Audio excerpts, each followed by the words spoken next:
I'll be honest. No, but first of all, congratulations to Jannik. You more than deserve it. You're the best player in the world by far. You absolutely deserve it. You are unequivocally the finest player in the world right now, a fact tennis professionals are now openly acknowledging, not in whispers but loudly and clearly.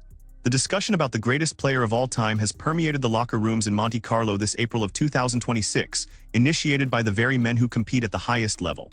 The clay courts of Monaco first revealed this truth, as Carlos Alcaraz, the reigning world number 1 and 2-time Roland Garros champion, found himself powerless against his opponent, racket hanging uselessly by his side, the scoreboard a stark testament to his defeat. That match transcended a simple loss, something profound shifted. Within just 3 months, this player has secured 4 consecutive Masters 1000 titles, dominating Indian Wells and Miami without conceding a single set, an unprecedented feat in history. Novak Djokovic's record of 37 consecutive sets won at the Masters level has been decisively surpassed, long before the French Open even commences. Following these triumphs, the microphones appeared. Alexander Zverev spoke first, then Alex de Minaur and others followed. Their statements were not mere compliments, they were profound, weighty acknowledgments tinged with a reluctant finality. The question echoing now is whether Jannik Sinner is the finest talent the sport has ever witnessed. His rivals already possess the answer, though they haven't yet articulated it directly to the cameras. Ensure you are subscribed now, because when that pivotal moment arrives, you'll want to be precisely here.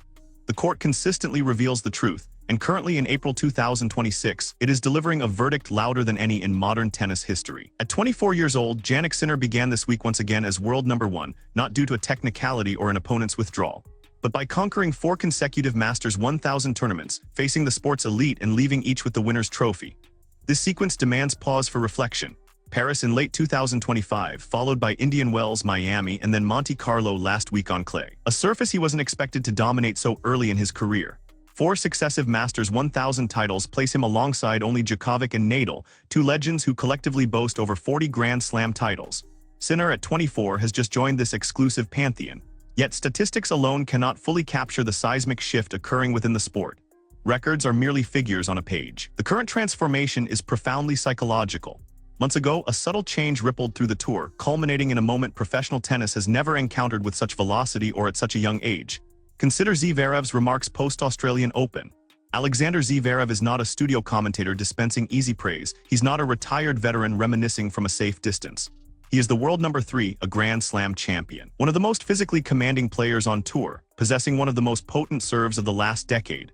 After his loss to Sinner at the Australian Open, he stood before the cameras and directly compared him to Novak Djokovic at his absolute peak, not the current Djokovic, but the version who achieved a 70-6 season and multiple calendar Grand Slams. This was Zverev's unhesitating comparison, adding that Sinner barely misses, and unequivocally calling him the best player in the world by far. 26, and the men inside those rooms are the ones who started it. Sinner's ball speed is different. Yeah. He's hits the ball very big. Sinner is more consistent in general. Yeah. It's more his mentality. What undeserved, you're the best player in the world by far. These 2 phrases, especially by far, carry immense significance coming from a competitor at Zverev's caliber. Reflect on what it demands for a top 3 player to utter such words publicly. Professional pride and ego are deeply involved. Acknowledging a rival's vast superiority publicly is essentially admitting your own limitations to the entire tennis world. Yet Zverev said it, convinced that after his recent court experience he had no other honest option. Alex de Minaur offered a different perspective, though the underlying implications of his words were even more profound. After a crushing 3-6, 2-6, 1-6 defeat in the Australian Open quarterfinals, a score so lopsided it barely resembled a professional match, he told reporters he was not surprised anymore when playing Sinner. This seemingly simple statement is anything but. For an elite professional athlete, losing the capacity for surprise against an opponent signifies a fundamental rupture in their competitive dynamic. Surprise requires uncertainty. De Minaur publicly declared that when he steps onto the court against Sinner, the uncertainty vanishes. He anticipates what's coming and is simply unable to prevent it, a clear display of demoralization veiled in professionalism. Alex de Minaur is not an inconsequential player. He's a former top 10 competitor who has defeated significant names across the tour for years, building his career on speed, tenacity, and unwavering fight. For him to describe Sinner's dominance as beyond surprise is a remarkable public testament to the vast chasm between them. Back in 2024, Djokovic identified Sinner as the world's best player.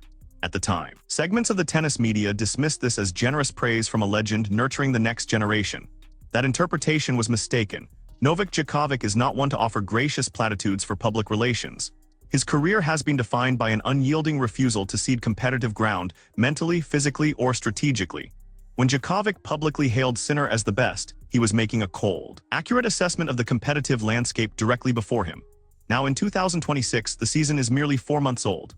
The question that Zverev, Minaur, and Djokovic were all approaching from various angles has sharpened into something far more precise and considerably more threatening to the established hierarchy of greatness in this sport. The word ever is beginning to infiltrate the conversation, not yet loudly, not as a definitive conclusion. But it resides in the unspoken gaps between what rivals say and what they are unmistakably contemplating. This isn't hype from social media fans or television analysts.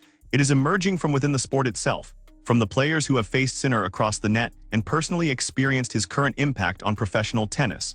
The statistical portrait of this season fuels the persistent appearance of that word. Sinner has become the youngest player in the Open era to accumulate every major hard-court title.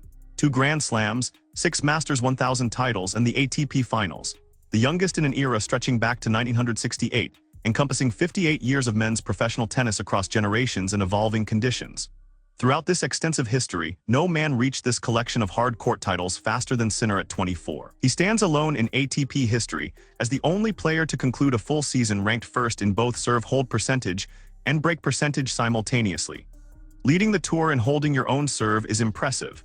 Simultaneously leading and breaking your opponent's serve signifies unparalleled domination of both offensive and defensive aspects of the game. No player in recorded ATP Tour history achieved both in a single season until Sinner in 2025.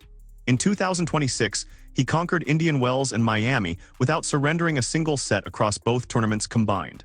The Sunshine Double has been achieved 12 times since the Masters Series began in 1990. Neither Federer nor Djokovic, who achieved it multiple times, completed both events in a single year without dropping a set. Sinner was the first. He then immediately transitioned to the Monte Carlo clay and won, only dropping a set in the semi-final.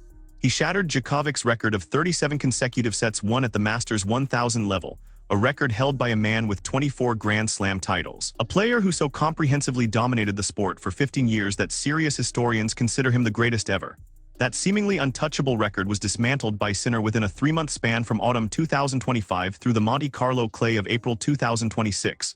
Then there is Monte Carlo itself, and its significance beyond the trophy. Clay is not historically Sinner's natural surface. His game was forged on hard courts, characterized by a devastating two-handed backhand generating more topspin than any other player on tour, aggressive returning, and relentless baseline pressure. Clay was expected to be where Alcaraz could slow him down, where the slower bounce would afford other players time to formulate answers. Instead, Sinner arrived in Monaco, reached the final against Alcaraz, and won 7-6, 6-3 in straight sets. This marked his first Masters 1000 title on clay, his 4th consecutive Masters title overall, and his 8th Masters 1000 crown, drawing him level with Alcaraz and positioning him second among active players, trailing only Djokovic's 40. Alcaraz entered Monte Carlo boasting a 17-match winning streak on clay, having claimed Roland Garros in both 2024 and 2025. Clay was the surface where the argument for Alcaraz as the more complete player held its strongest ground. Sinner stepped onto that surface and conclusively ended that argument within 2 sets. Following the final, Sinner stated that the victory meant more to him than the reclaimed ranking, emphasizing that the caliber of tennis he and Alcaraz produced in that final resonated deeper than any number beside his name. This is a profound declaration from a 24-year-old who has now spent 67 weeks at the pinnacle of the ATP ranking. He no longer measures success by numbers, but by the intrinsic quality of play on the court. This shift typically signifies the transition from a great champion to something for which the sport struggles to find adequate descriptors. Misses. Then he called him the best player in the world, by far. You more than deserve it. You're the best player in the world by far. Carlos Alcaraz at 22 is extraordinary, having won the Australian Open, Roland Garros twice, Wimbledon, and the US Open, completing the career Grand Slam at the 2026 Australian Open. On his best day on clay, he is capable of defeating anyone. The argument for Alcaraz as a future all-time great is substantiated by results most players fail to achieve in an entire career, let alone by age 22. However, in this particular season, Sinner is operating at a sustained level that Alcaraz consistently struggles to disrupt. Their head-to-head record stands at 7-10 in Alcaraz's favor overall, but Sinner has been systematically narrowing that gap. Specifically on clay, where Alcaraz's advantage was presumed to be most robust, Sinner now holds a 2-3 record, with one of those losses being a 5-set Roland Garros final where Alcaraz saved 3 championship points. The margins are tightening in every conceivable direction simultaneously. Here is the quiet realization circulating within the tennis world.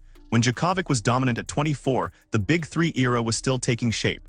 Federer was at his zenith, and Nadal was forging what would become the greatest clay court record in the sport's history. Djokovic was constantly pushed to his absolute limits by two all-time greats weekly, a resistance that forced adaptations, transforming a great player into the most decorated men's singles player ever. Sinner's primary competitive resistance comes from Alcaraz, who is genuinely brilliant, but there is no Federer at Wimbledon forcing Sinner into 5-set emergencies on grass. There is no Nadal on clay building a 14-title Roland Garros record that must be overcome. Sinner and Alcaraz share the summit, with an ever-widening chasm separating them from the rest of the field, becoming more apparent each week. This implies that the competitive pressure, which historically tempers even the most gifted players, peaks only when Sinner faces Alcaraz. And Sinner is winning those encounters with increasing frequency. Former players observing from outside comprehend the historical weight of what they are witnessing. The GOAT conversation in men's tennis revolved around Federer, Nadal, and Djokovic for 2 decades, dissected from every conceivable angle. The tennis world largely believed that debate was settled, and that the next generation's place relative to these three would take another decade to fully materialize. Instead, a 24-year-old from San Candido, northern Italy, is dramatically accelerating that timeline for all to see. Roger Federer, in praising Sinner's game, highlighted his ability to generate ball speed from both forehand and backhand at nearly identical rates, a balance Federer identified as rare and elite at the professional level. Such an observation from a man who spent 2 decades redefining technical excellence in this sport carries an authority no statistic can replicate. What rivals are admitting, some directly into microphones, some through post-match body language, some through their carefully chosen words and their deliberate omissions, is that they are witnessing a player redefine the upper limits of professional tennis in real time. Zverev explicitly named it. Minaur articulated the psychological reality of living within it. Djokovic, the man who elevated that ceiling higher than anyone before him and defended it for 15 years, publicly acknowledged Sinner had reached a level demanding honest recognition. The unease surrounding the word ever stems from its implications for the legends who shaped the modern understanding of greatness. Federer's 20, Nadal's 22, Djokovic's 24 Grand Slam titles, numbers that defined an era and fueled 2 decades of fervent debate. Sinner, at 24, holds 2 Grand Slam titles. The serious discussion isn't about his current numerical standing in comparison. It's about the trajectory of his career arc and how far he will travel along that arc before anything interrupts it. Roland Garros is just 11 days away, followed by Wimbledon in late June. Sinner approaches both as world number 1, riding a 17-match winning streak across hard courts and clay, spanning 3 continents, carrying 4 consecutive Masters titles, and boasting a statistical profile that offers no clean historical comparison for a player of his age moving at this pace. The rivals have spoken honestly. The records corroborate their statements. The 2026 trajectory points toward conversations this sport has not had about any player at this stage of a career. Sinner himself is not making the claim. He stands in Monaco stating he needs a moment to process what has transpired. This is precisely how every player who eventually enters the greatest of all-time conversation has operated at this stage, not looking backward at what they have built, but forward at what they have not yet achieved. The players around him are already deeper into this conversation than the public has registered. They are having it in press rooms, on practice courts, and in quiet moments after matches where professional athletes process honestly, free from the filters public performance demands. They feel the weight from the only vantage point that truly matters, inside the court at match pace with everything on the line.